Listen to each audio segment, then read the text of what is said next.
I often hear you speak of Erin's Isle, her lofty scenes, her valleys green, her mountains rude and wild.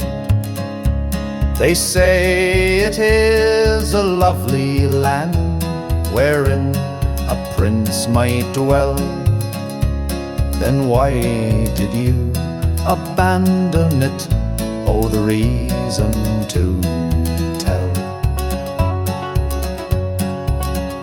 My son, I loved my native land with energy and pride, till a blight came over all my crops, and my sheep and cattle died.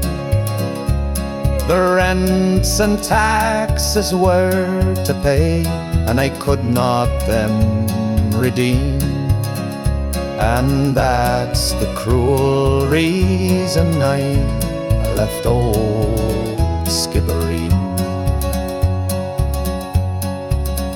'Tis well do I remember the bleak December day, when the bailiff and the landlord came to drive us all away. They set the roof on fire with their cursed English spleen, and that's another reason I left old Skibbereen. Oh, your mother too, God rest her soul, lay on the snowy ground. She fainted in her anguishing, seeing the desolation round.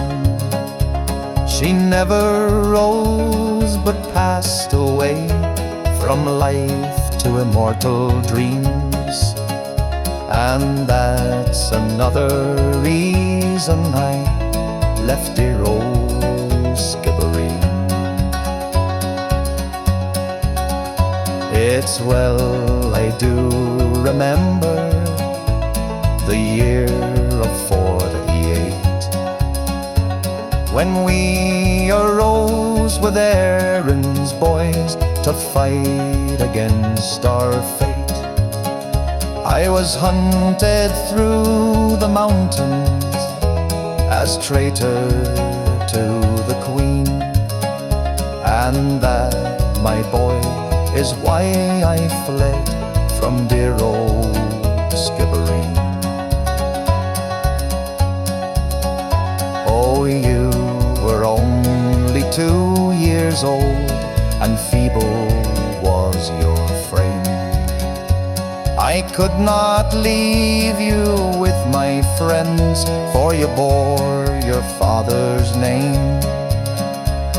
I wrapped you in my coat more in the dead of the night unseen, and I heaved a sigh, and I said goodbye to dear old Skibbereen. Oh, well, Father dear, and the day will come when in vengeance we will call, and Irishmen both stout and tall will rally to the call. I'll be the man to lead the band beneath the flag of green, and loud and high we'll raise the cry, revenge for